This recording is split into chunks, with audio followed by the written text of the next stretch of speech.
ಎಲ್ಲ ಸ್ನೇಹಿತರಿಗೂ crack SSC exam SSC Kannada GK YouTube ಚಾನಲ್ಗೆ ಸ್ವಾಗತ. ಇನ್ನು ಯಾರು ನಮ್ಮ ಚಾನಲ್ ಸಬ್ಸ್ಕ್ರೈಬ್ ಮಾಡ್ಕೊಳ್ಳೋದು ತಪ್ಪದೆ ಚಾನಲ್ ಸಬ್ಸ್ಕ್ರೈಬ್ ಮಾಡ್ಕೊಳ್ಳಿ. ಹಾಗೆ ಈ ವಿಡಿಯೋನ ಆದಷ್ಟು ನಿಮ್ಮ ಫ್ರೆಂಡ್ಸ್ ಕೂಡ ಶೇರ್ ಮಾಡಿ. ಸೊ ಇವತ್ತು RRB NTPC ಎಕ್ಸಾಮ್ ಇದೆ. ಸೊ ಯಾರ್ಯಾರು ಎಕ್ಸಾಮ್ ಅಟೆಂಡ್ ಮಾಡಿ ಬಂದಿದ್ದಾರೆ, ಇವೇ ಪ್ರಶ್ನೆಗಳು ಬಂದಿದ್ದಾವೆ ಇಲ್ವಾ ಅಂತ ಹೇಳಿ ಕಮೆಂಟ್ ಬಾಕ್ಸ್ನಲ್ಲಿ ತಿಳಿಸಿ. ಸೊ ಫಸ್ಟ್ ಶಿಫ್ಟ್ ಅನಾಲಿಸಿಸ್ ಬಗ್ಗೆ ಕ್ಲಾಸ್ ತೊಗೋತಿದ್ದೀನಿ. ಸೊ ಕೆಲವು ಪ್ರಶ್ನೆಗಳು ಸಿಕ್ಕಿವೆ. ಸೊ ಇವೇ ಪ್ರಶ್ನೆಗಳು ಬಂದಿದ್ದಾವೆ ಇಲ್ವಾ ಅಂತ ಹೇಳಿ ದಯವಿಟ್ಟು ಕಮೆಂಟ್ ಬಾಕ್ಸ್ನಲ್ಲಿ ತಿಳಿಸಿ. ಸೊ ತಪ್ಪದೆ ಚಾನಲ್ ಸಬ್ಸ್ಕ್ರೈಬ್ ಮಾಡೋದನ್ನು ಮರಿಬೇಡಿ. ಹಾಗೆ ನಮ್ಮ ಟೆಲಿಗ್ರಾಮ್ ಚಾನಲ್ಗೆ ಜಾಯ್ನ್ ಆಗಿ ಲಿಂಕ್ನ ಡಿಸ್ಕ್ರಿಪ್ಷನ್ ಬಾಕ್ಸ್ನಲ್ಲಿ ಕೊಟ್ಟಿರ್ತೀನಿ. RRB NTPC ಪರೀಕ್ಷೆ ತಯಾರಿಗೆ ನಿಮಗೆ PDF ಬೇಕಾದಲ್ಲಿ ಕೊಟ್ಟಿರೋ ನಂಬರ್ಗೆ ಕಾಂಟ್ಯಾಕ್ಟ್ ಮಾಡಿ, PDF ಲಭ್ಯವಿದೆ. ಸೊ ಬನ್ನಿ ಯಾವ ರೀತಿ ಪ್ರಶ್ನೆಗಳು ಬಂದಿತ್ತು ಅಂತ ಹೇಳಿ ನೋಡೋಣ. ಸೊ ಆಪ್ಷನ್ಸ್ ನಾನು ತೊಗೊಂಡಿದ್ದೀನಿ. ಸೊ ಓಕೆನಾ, ಬನ್ನಿ. 2025ರ ICC ಚಾಂಪಿಯನ್ಸ್ ಟ್ರೋಫಿಯ ಫೈನಲ್ನಲ್ಲಿ ಭಾರತ ಯಾವ ತಂಡವನ್ನು ಸೋಲಿಸಿತು? ಇದು ಸರಿಯಾದ ಉತ್ತರ option C, New Zealand. So option ನೀವು ನೋಡ್ಕೊಳ್ಳಿ, ಆನ್ಸರ್ ಮತ್ತು ಹೆಚ್ಚಿನ ಮಾಹಿತಿ ಹೇಳ್ತಾ ಹೋಗ್ತೀನಿ. ಸೊ ಇದ್ರ ಬಗ್ಗೆ ಮಾಹಿತಿ ನೋಡಿ. ಮಾರ್ಚ್ 9, 2025ರಂದು ದುಬೈ ಅಂತಾರಾಷ್ಟ್ರೀಯ ಕ್ರಿಕೆಟ್ ಸ್ಟೇಡಿಯಂನಲ್ಲಿ ನಡೆದ ಫೈನಲ್ ಪಂದ್ಯದಲ್ಲಿ ಭಾರತವು ನ್ಯೂಜಿಲೆಂಡನ್ನು 4 ವಿಕೆಟ್ಗಳಿಂದ ಸೋಲಿಸಿ ಚಾಂಪಿಯನ್ಸ್ ಟ್ರೋಫಿ ಪ್ರಶಸ್ತಿಯನ್ನು ಗೆದ್ದುಕೊಂಡಿತು. ಮೊದಲು ಬ್ಯಾಟಿಂಗ್ ಮಾಡಿದ ನ್ಯೂಜಿಲೆಂಡ್ 252 ರನ್ ಗಳಿಸಿತು. ಇದನ್ನು ಭಾರತವು ನಾಯಕರ ರೋಹಿತ್ ಶರ್ಮಾ ಮತ್ತು ಮಧ್ಯಮ ಕ್ರಮಾಂಕದ ಅದ್ಭುತ ಪ್ರದರ್ಶನ ನೆರವಿನಿಂದ 49ನೇ ಓವರ್ನಲ್ಲಿ ತಲುಪಿತು. ಇದು ಭಾರತದ 3ನೇ ಚಾಂಪಿಯನ್ಸ್ ಟ್ರೋಫಿ ಗೆಲುವು. ಸೊ 2002ರಲ್ಲಿ ಜಂಟಿಯಾಗಿ 2013 ಮತ್ತು 2025. ಸೊ ನೋಡಿ, ಇದರ PDF ಬೇಕಾದಲ್ಲಿ ನಂಬರ್ ಕೊಟ್ಟಿದ್ದೀನಿ ನೋಡಿ, ಕಾಂಟ್ಯಾಕ್ಟ್ ಮಾಡಿ.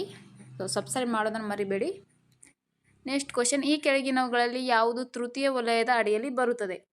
ಇದು ಸರಿಯಾದ ಉತ್ತರ ಆಪ್ಷನ್ ಸಿ, ಸೇವೆಗಳು. ಸೊ ಹೆಚ್ಚಿನ ಮಾಹಿತಿ ನೋಡಿ. ಆರ್ಥಿಕತೆಯ ತೃತೀಯ ವಲಯವನ್ನು ಸೇವಾ ವಲಯ ಎಂದು ಕರೆಯುತ್ತಾರೆ. ಈ ವಲಯದ ಮುಖ್ಯ ಕಾರ್ಯವು ಸರಕುಗಳನ್ನು ಉತ್ಪಾದಿಸುವುದಲ್ಲ, ಬದಲಿಗೆ ಪ್ರಾಥಮಿಕ ಮತ್ತು ದ್ವಿತೀಯ ವಲಯಗಳ ಅಭಿವೃದ್ಧಿಗೆ ಸಹಾಯ ಮಾಡುವುದು ಮತ್ತು ಸೇವೆಗಳನ್ನು ಒದಗಿಸುವುದು. ನೋಡಿ, ತೃತೀಯ ವಲಯದಲ್ಲಿ ಬರುವಂಥದ್ದು ಸೊ ಬ್ಯಾಂಕಿಂಗ್, ಸಾರಿಗೆ, ಶಿಕ್ಷಣ, ಆರೋಗ್ಯ, ಪ್ರವಾಸೋದ್ಯಮ ಮತ್ತು ಸಂವಹನದಂತಹ ಚಟುವಟಿಕೆಗಳು ಇದರ ಅಡಿಯಲ್ಲಿ ಬರುತ್ತದೆ. ನೆಕ್ಸ್ಟ್ ಕ್ವಶನ್, 86ನೇ ಸಂವಿಧಾನ ತಿದ್ದುಪಡಿ ಕಾಯ್ದೆ ಮೂಲಕ ಭಾರತೀಯ ಸಂವಿಧಾನದ ಮೂಲಭೂತ ಕರ್ತವ್ಯಗಳಿಗೆ ಏನನ್ನು ಸೇರಿಸಲಾಯಿತು? ಇದಕ್ಕೆ ಸರಿಯಾದ ಉತ್ತರ ಆಪ್ಷನ್ ಬಿ ಇದೆ ನೋಡಿ. ಸೊ 6ರಿಂದ 14 ವರ್ಷ ವಯಸ್ಸಿನ ಮಕ್ಕಳಿಗೆ ಶಿಕ್ಷಣದ ಅವಕಾಶಗಳನ್ನು ಒದಗಿಸುವುದು. ಸೊ ಹೆಚ್ಚಿನ ಮಾಹಿತಿ ನೋಡಿ. 86ನೇ ಸಂವಿಧಾನ ತಿದ್ದುಪಡಿ ಕಾಯ್ದೆ ಮೂಲಕ ಭಾರತೀಯ ಸಂವಿಧಾನದ ಮೂಲಭೂತ ಕರ್ತವ್ಯಗಳಿಗೆ 11ನೇ ಕರ್ತವ್ಯವನ್ನು ಸೇರಿಸಲಾಯಿತು. ಈ ತಿದ್ದುಪಡಿಯು 6ರಿಂದ 14 ವರ್ಷದ ತಮ್ಮ ಮಕ್ಕಳಿಗೆ ಅಥವಾ ಪೋಷಕ ತತ್ವದಲ್ಲಿರುವವರಿಗೆ ಶಿಕ್ಷಣದ ಅವಕಾಶಗಳನ್ನು ಒದಗಿಸುವುದು ಪೋಷಕರು ಅಥವಾ ಪೋಷಕರ ಕರ್ತವ್ಯವೆಂದು ನಿರ್ದಿಷ್ಟಪಡಿಸುತ್ತದೆ. ನೆಕ್ಸ್ಟ್ ಕ್ವಶನ್ ನೋಡಿ, ಯಂಗ್ ಇಂಡಿಯಾ ಪತ್ರಿಕೆಯನ್ನು ಸಂಪಾದಿಸಿದವರು ಅಥವಾ ಬರೆದವರು ಯಾರು? ಸೊ ಇದು ಸರಿಯಾದ ಉತ್ತರ option B, Mahatma Gandhiji. So ಹೆಚ್ಚಿನ ಮಾಹಿತಿ ನೋಡಿ. ಯಂಗ್ ಇಂಡಿಯಾ ಇಂಗ್ಲಿಷ್ ಭಾಷೆಯಲ್ಲಿ ಪ್ರಕಟವಾಗುತ್ತಿದ್ದ ಸಾಪ್ತಾಹಿಕ ಪತ್ರಿಕೆಯಾಗಿದ್ದು, ಇದನ್ನು 1919ರಿಂದ 1931ರವರೆಗೆ ಮಹಾತ್ಮ ಗಾಂಧಿಯವರು ಸಂಪಾದಿಸಿದರು. ಗಾಂಧೀಜಿಯವರು ಈ ಪತ್ರಿಕೆಯನ್ನು ತಮ್ಮ ಅಹಿಂಸಾತ್ಮಕ ಚಳುವಳಿ ಮತ್ತು ಸತ್ಯಾಗ್ರಹದ ವಿಚಾರಗಳನ್ನು ಪ್ರಸಾರ ಮಾಡಲು ಬಳಸಿಕೊಂಡರು. ಇದರ ಮೂಲಕ ಅವರು ಸ್ವದೇಶಿ ಅಳವಡಿಸಿಕೊಳ್ಳುವಿಕೆ ಮತ್ತು ಸಾಮಾಜಿಕ ಸುಧಾರಣೆಗಳಿಗೆ ಒತ್ತು ನೀಡಿದರು. ನೆಕ್ಸ್ಟ್ ಕ್ವಶನ್ ನೋಡಿ, ದೆಹಲಿ ಸುಲ್ತಾನರ ಕಾಲದಲ್ಲಿ ಗ್ರೂಪ್ ಆಫ್ ಪಾರ್ಟಿ ಅಂದರೆ ತುರ್ಖಾನ್-ಎ-ಚೆಹಲ್ಗಾನಿಯನ್ನು ಯಾರು ರಚಿಸಿದರು ಅಥವಾ ಸ್ಥಾಪಿಸಿದರು? ಇದಕ್ಕೆ ಸರಿಯಾದ ಉತ್ತರ ಆಪ್ಷನ್ ಬಿ, ಇಲ್ತುತ್ಮಿಶ್. ಸೊ ನೋಡಿ, ಹೆಚ್ಚಿನ ಮಾಹಿತಿ. ಸ್ಥಾಪನೆ ಇಲ್ತುತ್ಮಿಶ್ ಅವರಿಂದ. ಸೊ ಇದಕ್ಕೆ ಹೆಸರು ತುರ್ಖಾನ್-ಎ-ಚೆಹಲ್ಗಾನಿ ಅಥವಾ 40 ಗುಲಾಮರ ಗುಂಪು ಎಂದು ಕೂಡ ಕರೆಯುತ್ತಾರೆ. ಸೊ ಇದರ ಉದ್ದೇಶ ಸುಲ್ತಾನಿಗೆ ಆಡಳಿತಾತ್ಮಕ ಸಲಹೆ ನೀಡುವುದು ಮತ್ತು ಅಧಿಕಾರದ ಮೇಲಿನ ಹಿಡಿತವನ್ನು ಬಲಪಡಿಸುವುದು. ಸೊ ಇದರ ಅಂತ್ಯ ಮಾಡಿದರು. ನಂತರ ಸುಲ್ತಾನ್ ಬಲ್ಬನ್ ಈ ಗುಂಪನ್ನು ನಾಶಪಡಿಸಿದನು ಅಥವಾ ಅಂತ್ಯಗೊಳಿಸಿದನು.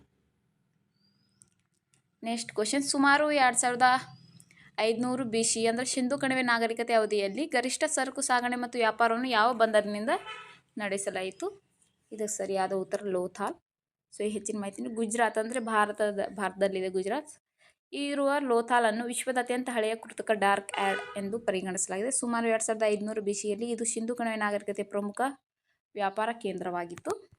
ಸ್ನೇಹಿತರೆ, ಸೊ ನಾವು ನಿಮಗೋಸ್ಕರ ಇಷ್ಟೊಂದು ಕಷ್ಟಪಟ್ಟು ಕ್ಲಾಸಸ್ ಮಾಡ್ತೀವಿ. ಸೊ ಅನಾಲಿಸಿಸ್ ಕ್ಲಾಸ್ ಮಾಡ್ತೀವಿ. ಯಾರೂ ಸಬ್ಸ್ಕ್ರೈಬ್ ಮಾಡಲ್ಲ, ವಿಡಿಯೋ ನೋಡ್ತೀರಾ ಸಬ್ಸ್ಕ್ರೈಬ್ ಮಾಡಲ್ಲ. ದಯವಿಟ್ಟು ಚಾನಲ್ನ ಸಬ್ಸ್ಕ್ರೈಬ್ ಮಾಡ್ಕೊಳ್ಳಿ, ಇದರಿಂದ ನಮಗೆ ಹೆಚ್ಚಿನ ಪ್ರೋತ್ಸಾಹ ಸಿಗುತ್ತೆ. ನೆಕ್ಸ್ಟ್ ಕ್ವಶನ್ ನೋಡಿ, 1990ರಲ್ಲಿ ಭಾರತದ GDPಯಲ್ಲಿ ಯಾವ ವಲಯವು ಅತಿ ಹೆಚ್ಚು ಬೆಳವಣಿಗೆ ದಾಖಲಿಸಿದೆ? ಅಂದರೆ 1990-91ರ ಅವಧಿಯಲ್ಲಿ ನಿರ್ದಿಷ್ಟವಾಗಿ. ಸೊ ಇದಕ್ಕೆ ಸರಿಯಾದ ಉತ್ತರ ಆಪ್ಷನ್ ಸಿ, ತೃತೀಯ ವಲಯ ಅಥವಾ ಸೇವೆಗಳು. 1990ರ ದಶಕದಲ್ಲಿ ಒಟ್ಟು ದೇಶೀಯ ಉತ್ಪನ್ನ GDP ಅಂದರೆ ಸೇವಾ ವಲಯವು ಅತಿ ಹೆಚ್ಚು ಬೆಳವಣಿಗೆಯನ್ನು ದಾಖಲಿಸಿತು ಮತ್ತು ಅತಿ ದೊಡ್ಡ ಕೊಡುಗೆದಾರನಾಗಿ ಹೊರಹೊಮ್ಮಿತು. ನೆಕ್ಸ್ಟ್ ಕ್ವಶನ್, ಭಾರತೀಯ ಸಂವಿಧಾನದ ಯಾವ ಅನುಚ್ಛೇದವು ಪುರುಷರು ಮತ್ತು ಮಹಿಳೆಯರಿಬ್ಬರಿಗೂ ಸಮಾನ ಕೆಲಸಕ್ಕೆ ಸಮಾನ ವೇತನವನ್ನು ಒದಗಿಸುತ್ತದೆ? ಇದು ಸರಿಯಾದ ಉತ್ತರ ಅನುಚ್ಛೇದ 39D. ಸೊ ಹೆಚ್ಚಿನ ಮಾಹಿತಿ ನೋಡಿ. ಭಾರತೀಯ ಸಂವಿಧಾನ ಅನುಚ್ಛೇದ 39D ಪುರುಷರು ಮತ್ತು ಮಹಿಳೆಯರಿಬ್ಬರಿಗೂ ಸಮಾನ ಕೆಲಸಕ್ಕೆ ಸಮಾನ ವೇತನವನ್ನು ಒದಗಿಸುತ್ತದೆ. ಇದು ರಾಜ್ಯ ನೀತಿ ನಿರ್ದೇಶಕ ತತ್ವಗಳು ಅಡಿಯಲ್ಲಿ ಬರುತ್ತದೆ. ಇದು ಕೆಲಸದ ಸ್ಥಳದಲ್ಲಿ ಲಿಂಗ ತಾರತಮ್ಯವನ್ನು ಹೋಗಲಾಡಿಸಲು ಮತ್ತು ಆರ್ಥಿಕ ಸಮಾನತೆಯನ್ನು ಉತ್ತೇಜಿಸಲು ರಾಜ್ಯಕ್ಕೆ ನಿರ್ದೇಶನ ನೀಡುತ್ತದೆ. ನೆಕ್ಸ್ಟ್ ಕ್ವಶನ್ ನೋಡಿ. ದಮನ್ ಮತ್ತು ದೀವ್ ಅಥವಾ ಪುದುಚೇರಿಯಂಥ ಕೇಂದ್ರಾಡಳಿತ ಪ್ರದೇಶಗಳಲ್ಲಿ ನಿರ್ವಾಹಕರಾಗಿ ಯಾರು ಕಾರ್ಯನಿರ್ವಹಿಸುತ್ತಾರೆ? ಇದು ಸರಿಯಾದ ಲೆಫ್ಟಿನೆಂಟ್ ಗವರ್ನರ್ ಅಥವಾ ನಿರ್ವಾಹಕರು. ಸೊ ಹೆಚ್ಚಿನ ಮಾಹಿತಿ ನೋಡಿ. ಭಾರತೀಯ ಸಂವಿಧಾನದ ಅನುಚ್ಛೇದ 239 ಪ್ರಕಾರ ಪ್ರತಿಯೊಂದು ಕೇಂದ್ರಾಡಳಿತ ಪ್ರದೇಶದ ಆಡಳಿತವು ಭಾರತದ ರಾಷ್ಟ್ರಪತಿಗಳಿಂದ ನಡೆಯುತ್ತದೆ. ರಾಷ್ಟ್ರಪತಿಯವರು ನೇಮಿಸಿದ ಲೆಫ್ಟಿನೆಂಟ್ ಗವರ್ನರ್ಗಳು ಅಥವಾ ಆಡಳಿತ ಅಧಿಕಾರಿಗಳು ಮೂಲಕ ಈ ಪ್ರದೇಶಗಳ ಆಡಳಿತ ನಡೆಸಲಾಗುತ್ತದೆ. ದೆಹಲಿ, ಪುದುಚೇರಿ, ಜಮ್ಮು ಕಾಶ್ಮೀರ, ಲಡಾಖ್, ಅಂಡಮಾನ್ ಮತ್ತು ನಿಕೋಬಾರ್ ದ್ವೀಪಗಳಲ್ಲಿ ಲೆಫ್ಟಿನೆಂಟ್ ಗವರ್ನರ್ಗಳಿದ್ದರೆ ಇತರ ಕಡೆ ಆಡಳಿತ ಅಧಿಕಾರಿಗಳಿರುತ್ತಾರೆ. Next question.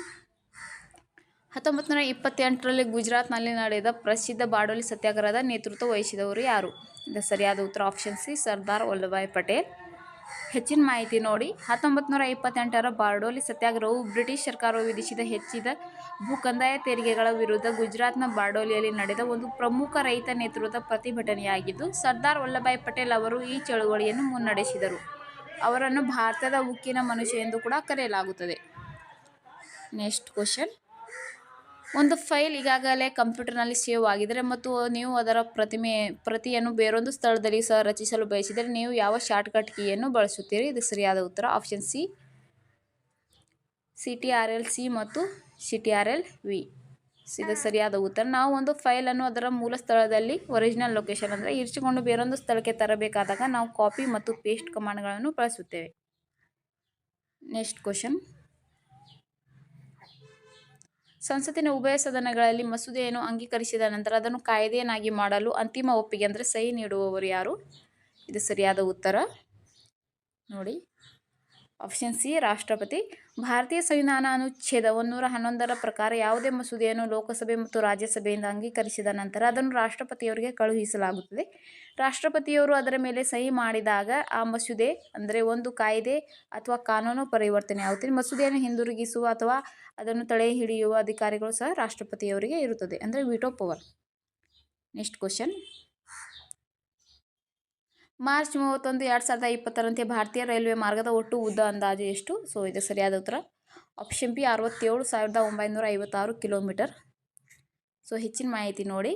ಭಾರತೀಯ ರೈಲ್ವೆ ವಾರ್ಷಿಕ ಅಂಕಿಅಂಶಗಳ ಪ್ರಕಾರ ಮಾರ್ಚ್ 31, 2020ರವರೆಗೆ ಭಾರತದಲ್ಲಿ ರೈಲು ಮಾರ್ಗಗಳ ಒಟ್ಟು 67,956 ಕಿಲೋಮೀಟರ್ ಆಗಿತ್ತು. ಇದರಲ್ಲಿ ಬ್ರಾಡ್ ಗೇಜ್, ಮಿಡಲ್ ಗೇಜ್ ಮತ್ತು ನ್ಯಾರೋ ಗೇಜ್ 3 ಸೇರಿವೆ. ನಾವು ಒಟ್ಟು ಟ್ರ್ಯಾಕ್ ಉದ್ದದ ಬಗ್ಗೆ ಮಾತನಾಡಿದರೆ ಅದು ಸುಮಾರು 99,235 ಕಿಲೋಮೀಟರ್ ಮತ್ತು ಒಟ್ಟು ಹಳಿಗಳ ಉದ್ದ ಸುಮಾರು 1,26,366 ಕಿಲೋಮೀಟರ್ ಆಗಿತ್ತು. ಭಾರತೀಯ ರೈಲ್ವೆ ವಿಶ್ವದ 4ನೇ ಅತಿ ದೊಡ್ಡ ರೈಲು ಜಾಲವಾಗಿದೆ. Next question. ಪ್ರಾಚೀನ ದಕ್ಷಿಣ ಭಾರತದ ಸಂಗಮ ಸಾಹಿತ್ಯ ಪ್ರಾಥಮಿಕವಾಗಿ ಯಾವ ಭಾಷೆಯಲ್ಲಿ ಬರೆಯಲ್ಪಟ್ಟಿದೆ? ಹೆಚ್ಚಿನ ಮಾಹಿತಿ ನೋಡಿ. ಆನ್ಸರ್ ನೋಡಿ. ಸರಿಯಾದ ಉತ್ತರ ಆಪ್ಷನ್ ಬಿ ತಮಿಳು. ಹೆಚ್ಚಿನ ಮಾಹಿತಿ. ಸಂಗಮ ಸಾಹಿತ್ಯವು ಪ್ರಾಚೀನ ತಮಿಳು ಭಾಷೆಯಲ್ಲಿ ಬರೆಯಲಾದ ಸಾಹಿತ್ಯವಾಗಿದೆ. ಇದು ಸುಮಾರು 300ರಿಂದ 300 CE ನಡುವೆ ರಚನೆಯಾಗಿದೆ. ಸಂಗಮ್ ಎಂದರೆ ಸಭೆ ಅಥವಾ ಗೋಷ್ಠಿ ಎಂದರ್ಥ. Next question. ಚೀನಾಕ್ಕೆ ಹೋಲಿಸಿದರೆ ಭಾರತದೊಂದಿಗೆ ಯಾವುದು ದೀರ್ಘವಾದ ಭೂಗಡಿಯನ್ನು ಹಂಚಿಕೊಳ್ಳುತ್ತದೆ? ಇದು ಸರಿಯಾದ ಉತ್ತರ ಬಾಂಗ್ಲಾದೇಶ. ಭಾರತದ ಅತಿ ಉದ್ದದ ಅಂತಾರಾಷ್ಟ್ರೀಯ ಗಡಿಯು ಬಾಂಗ್ಲಾದೇಶದೊಂದಿಗೆ ಇದೆ. ಇದರ ಒಟ್ಟು ಉದ್ದ 4,096.7 ಕಿಲೋಮೀಟರ್. ಇದಕ್ಕೆ ವಿರುದ್ಧವಾಗಿ ಭಾರತ ಮತ್ತು ಚೀನಾ ನಡುವಿನ ಗಡಿ ಮ್ಯಾಕ್-ಮೋಹನ್ ರೇಖೆ ಸೇರಿದಂತೆ ಸರಿಸುಮಾರು 3,488 ಕಿಲೋಮೀಟರ್ ಉದ್ದವಿದೆ. ಭಾರತದ 5 ರಾಜ್ಯಗಳು ಅಂದರೆ ಪಶ್ಚಿಮ ಬಂಗಾಳ, ಮೇಘಾಲಯ, ಮಿಜೋರಾಂ, ತ್ರಿಪುರ ಮತ್ತು ಅಸ್ಸಾಂ ಬಾಂಗ್ಲಾದೇಶದೊಂದಿಗೆ ತಮ್ಮ ಗಡಿಯನ್ನು ಹಂಚಿಕೊಳ್ಳುತ್ತದೆ. ಇದನ್ನು ವಿಶ್ವದ 5ನೇ ಅತಿ ಉದ್ದದ ಭೂಗಡಿ ಎಂದು ಪರಿಗಣಿಸಲಾಗಿದೆ. ಸೊ ಭಾರತವು ಒಟ್ಟು 7 ದೇಶಗಳೊಂದಿಗೆ ತನ್ನ ಭೂಗಡಿಯನ್ನು ಹಂಚಿಕೊಳ್ಳುತ್ತದೆ. ಒಟ್ಟು ಭೂಗಡಿ ಉದ್ದ ಸರಿಸುಮಾರು 15,200 ಕಿಲೋಮೀಟರ್ ಆಗಿದೆ. Next question. ಈ ಕೆಳಗಿನವುಗಳಲ್ಲಿ ಯಾವುದನ್ನು ಅಲಾವುದ್ದೀನ್ ಖಿಲ್ಜಿ ಜಾರಿಗೆ ತಂದನು? ಇದಕ್ಕೆ ಸರಿಯಾದ ಉತ್ತರ ಆಪ್ಷನ್ ಎ ಮಾರುಕಟ್ಟೆ ನಿಯಂತ್ರಣ ನೀತಿ. ಸೊ ಅಲಾವುದ್ದೀನ್ ಖಿಲ್ಜಿ ದೆಹಲಿ ಸುಲ್ತಾನರ ಮೊದಲ ಸುಲ್ತಾನನಾಗಿದ್ದು ಮಾರುಕಟ್ಟೆ ನಿಯಂತ್ರಣ ಅಂದರೆ ಮಾರ್ಕೆಟ್ ಕಂಟ್ರೋಲ್ ಅಥವಾ ಬೆಲೆ ನಿಯಂತ್ರಣ ವ್ಯವಸ್ಥೆಯನ್ನು ಜಾರಿಗೆ ತಂದನು. ಈ ನೀತಿಯನ್ನು ಮುಖ್ಯ ಉದ್ದೇಶವು ದೊಡ್ಡ ಶಾಶ್ವತ ಶ್ರೇಣಿಯ ಕಡಿಮೆ ವೆಚ್ಚದಲ್ಲಿ ನಿರ್ವಹಿಸುವುದು. ಅವನು ಆಹಾರ ಧಾನ್ಯಗಳು, ಬಟ್ಟೆಗಳು, ಕುದುರೆಗಳು ಮತ್ತು ಇತರ ಅಗತ್ಯ ವಸ್ತುಗಳ ಬೆಲೆಗಳನ್ನು ನಿಗದಿಪಡಿಸಿದನು ಮತ್ತು ಭ್ರಷ್ಟಾಚಾರ ತಡೆಯಲು ಶೆಹನಾ ಎ ಮಂಡಿ ಅಂತ ಕಟ್ಟುನಿಟ್ಟಾದ ಅಧಿಕಾರಿಗಳನ್ನು ನೇಮಿಸಿದನು. ಇಕ್ತಾ ವ್ಯವಸ್ಥೆ. ಈ ವ್ಯವಸ್ಥೆಯನ್ನು ಮೂಲತಃ ಇಲ್ತುಮಿಶ್ ಪ್ರಾರಂಭಿಸಿದನು. ಅಲಾವುದ್ದೀನ್ ಖಿಲ್ಜಿ ಇದನ್ನು ರದ್ದುಗೊಳಿಸಿ ಸೈನಿಕರಿಗೆ ನಗದು ರೂಪದಲ್ಲಿ ಸಂಬಳ ನೀಡಲು ಪ್ರಾರಂಭಿಸಿದನು. Next question.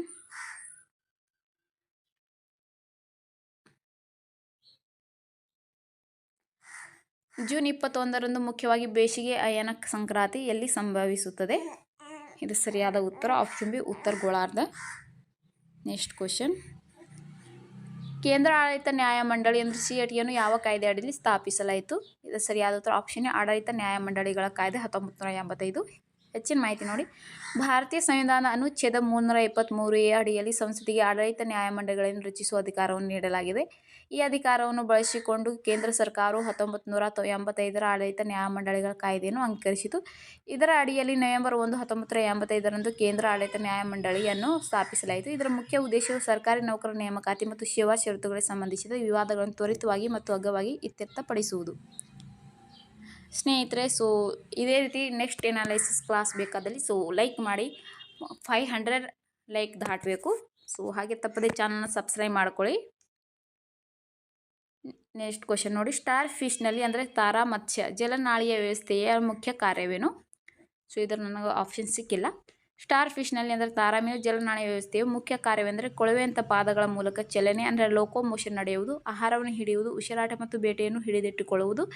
ಇದು ಹೈಡ್ರಾಲಿಕ್ ವ್ಯವಸ್ಥೆಯಾಗಿದ್ದು ನೀರಿನ ಒತ್ತಡವನ್ನು ಬಳಸಿಕೊಂಡು ಸ್ಟಾರ್ ಫಿಶ್ ಸಮುದ್ರ ತಳದಲ್ಲಿ ತೆವಳಲು ಮತ್ತು ಬೇಟೆಯಾಡಲು ಸಹಾಯ ಮಾಡುತ್ತದೆ. ಆಪ್ಷನ್ನಲ್ಲಿ ಯಾವುದು ಕೊಟ್ಟಿದ್ರು ನೋಡಿ, ಅದೇ ಸರಿಯಾದ ಉತ್ತರ ಆಗಿರುತ್ತೆ. Next question. ವಾಹನಗಳಲ್ಲಿ ಬಳಸುವ ಹೈಡ್ರಾಲಿಕ್ ಬ್ರೇಕ್ಗಳು ಭೌತಶಾಸ್ತ್ರದ ಯಾವ ನಿಯಮದ ಅಥವಾ ತತ್ವದ ಮೇಲೆ ಕಾರ್ಯನಿರ್ವಹಿಸುತ್ತದೆ? ಇದು ಸರಿಯಾದ ಉತ್ತರ ಆಪ್ಷನ್ ಬಿ, ಪ್ಯಾಸ್ಕಲ್ ನಿಯಮ. ಹೆಚ್ಚಿನ ಮಾಹಿತಿ ನೋಡಿ. ಪ್ಯಾಸ್ಕಲ್ ನಿಯಮ ಅಥವಾ ಪ್ಯಾಸ್ಕಲ್ ತತ್ವದ ಮೇಲೆ ಕಾರ್ಯನಿರ್ವಹಿಸುತ್ತದೆ. ಈ ತತ್ವವು ಹೇಳುವುದೇನೆಂದರೆ ಮುಚ್ಚಿದ ದ್ರವ ವ್ಯವಸ್ಥೆಯಲ್ಲಿ ಒಂದು ಹಂತದಲ್ಲಿ ಅನ್ವಯಿಸಲಾದ ಒತ್ತಡವು ಕಡಿಮೆಯಾಗದೆ ಸಂಪೂರ್ಣ ದ್ರವದ ಎಲ್ಲ ದಿಕ್ಕುಗಳಲ್ಲಿ ಸಮನಾಗಿ ಹರಡುತ್ತದೆ. Next question. ಥಾವರ್ ಚಂದ್ ಗೆಹ್ಲೋಟ್ಗೆ ಸಂಬಂಧಿಸಿದಂತೆ ಈ ಕೆಳಗಿನ ಹೇಳಿಕೆಗಳನ್ನು ಪರಿಗಣಿಸಿ. ಹೇಳಿಕೆ 1, ಅವರು ಕರ್ನಾಟಕದ 19ನೇ ರಾಜ್ಯಪಾಲರು. ಹೇಳಿಕೆ 2, ಅವರು ಮಧ್ಯಪ್ರದೇಶದಿಂದ ಬಂದ ಕರ್ನಾಟಕದ ಮೊದಲ ರಾಜ್ಯಪಾಲರು. ಮೇಲಿನ ಹೇಳಿಕೆಗಳಲ್ಲಿ ಯಾವುವು ಸರಿಯಾಗಿದೆ? ಇದಕ್ಕೆ ಸರಿಯಾದ ಉತ್ತರ ಆಪ್ಷನ್ ಸಿ, 1 ಮತ್ತು 2 ಕೂಡ ಸರಿಯಾಗಿವೆ. Next question. ಡಾಲ್ಟನ್ ಪರಮಾಣು ಸಿದ್ಧಾಂತವು ವಿಫಲಗೊಳ್ಳಲು ಮುಖ್ಯ ಕಾರಣವೇನು, ವಿಶೇಷವಾಗಿ ಉಪಪರಮಾಣು ಕಣಗಳ ಆವಿಷ್ಕಾರದ ಸಂದರ್ಭದಲ್ಲಿ? ಇದು ಸರಿಯಾದ ಉತ್ತರ ನೋಡಿ. ಆಪ್ಷನ್ ಎ, ಪರಮಾಣುಗಳು ಅವಿಭಾಜ್ಯವಾಗಿರಲಿಲ್ಲ. ಹೆಚ್ಚಿನ ಮಾಹಿತಿ. ಜಾನ್ ಡಾಲ್ಟನ್ 1808ರಲ್ಲಿ ಪರಮಾಣುವು ವಸ್ತುವಿನ ಅತ್ಯಂತ ಚಿಕ್ಕ ಘಟಕವಾಗಿದೆ ಮತ್ತು ಅದನ್ನು ಮತ್ತಷ್ಟು ವಿಭಜಿಸಲಾಗುವುದಿಲ್ಲ ಎಂದು ಪ್ರತಿಪಾದಿಸಿದರು. ಆದರೆ 19ನೇ ಶತಮಾನದ ಅಂತ್ಯದಲ್ಲಿ ಮತ್ತು 20ನೇ ಶತಮಾನದ ಆರಂಭದಲ್ಲಿ ಎಲೆಕ್ಟ್ರಾನ್ ಮತ್ತು ಪ್ರೋಟಾನ್ಗಳು.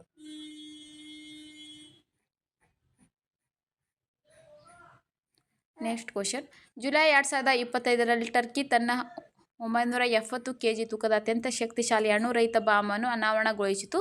ಅದರ ಹೆಸರೇನು? ಇದಕ್ಕೆ ಸರಿಯಾದ ಉತ್ತರ ಗಜಪ್. ಹೆಚ್ಚಿನ ಮಾಹಿತಿ ನೋಡಿ. ಜುಲೈ 2025ರಲ್ಲಿ ಇಸ್ತಾನ್ಬುಲ್ನಲ್ಲಿ ನಡೆದ ಅಂತಾರಾಷ್ಟ್ರೀಯ ರಕ್ಷಣಾ ಉದ್ಯಮ ಮೇಳದಲ್ಲಿ ಟರ್ಕಿ ತನ್ನ ಇದುವರೆಗಿನ ಅತ್ಯಂತ ಶಕ್ತಿಶಾಲಿ ಸಾಂಪ್ರದಾಯಿಕ ವಿಮಾನ ಬಾಂಬ್ ಅಂದರೆ ಗಜಪ್ ಅನ್ನು ಅನಾವರಣಗೊಳಿಸಿತು. 970 ಕಿಲೋಗ್ರಾಂ ತೂಕದ ಈ ಥರ್ಮೋಬಾರಿಕ್ ಬಾಂಬ್ ಗಾಳಿಯಿಂದ ಬೀಳಿಸುವ ಮಾರಣಾಂತಿಕ ಶಸ್ತ್ರಾಸ್ತ್ರವಾಗಿದ್ದು ಇದನ್ನು ವಿಶೇಷವಾಗಿ F-16 ನಂತಹ ಯುದ್ಧ ವಿಮಾನಗಳಿಗಾಗಿ ವಿನ್ಯಾಸಗೊಳಿಸಲಾಗಿದೆ. ಟರ್ಕಿಷ್ ಭಾಷೆಯಲ್ಲಿ ಗಜಪ್ ಎಂದರೆ ಪ್ರಚಂಡ ಕೋಪ ಎಂದರ್ಥ. 22 ಜುಲೈ 2025ರಂದು ಟರ್ಕಿ ತನ್ನ ಮೊದಲ ಮತ್ತು ಇದುವರೆಗಿನ ಅತ್ಯಂತ ಶಕ್ತಿಶಾಲಿ ಹೈಪರ್ಸಾನಿಕ್ ಬ್ಯಾಲಿಸ್ಟಿಕ್ ಕ್ಷಿಪಣಿಯನ್ನು ಅನಾವರಣಗೊಳಿಸಿತು. ನೆಕ್ಸ್ಟ್ ಕ್ವಶನ್ ನೋಡಿ. ಭಾರತೀಯ ಸಂವಿಧಾನದ 8ನೇ ಪರಿಚ್ಛೇದದಲ್ಲಿ ಸೇರಿಸಲಾಗಿರುವ ಟಿಬೆಟೋ ಬರ್ಮಿ ಭಾಷಾ ಕುಟುಂಬದ ಏಕೈಕ ಮತ್ತು ಪ್ರಮುಖ ಭಾಷೆ ಯಾವುದು? ಇದು ಸರಿಯಾದ ಉತ್ತರ ನೋಡಿ. ಭಾರತೀಯ ಸಂವಿಧಾನದ 8ನೇ ಪರಿಚ್ಛೇದದಲ್ಲಿ ಸೇರಿಸಲಾಗಿರುವ ಟಿಬೆಟೋ ಬರ್ಮಿ ಭಾಷಾ ಕುಟುಂಬದ ಪ್ರಮುಖ ಭಾಷೆಗಳು ಮಣಿಪುರಿ ಅಂದರೆ ಮೈತೇಯಿ ಮತ್ತು ಬೋಡೋ ಆಗಿದೆ. ಆಪ್ಷನ್ನಲ್ಲಿ ಬೋಡೋ ಕೊಟ್ಟಿದ್ರು. ಇದಕ್ಕೆ ಸರಿಯಾದ ಉತ್ತರ ಬೋಡೋ ಭಾಷೆ ಆಗಿದೆ. Next question.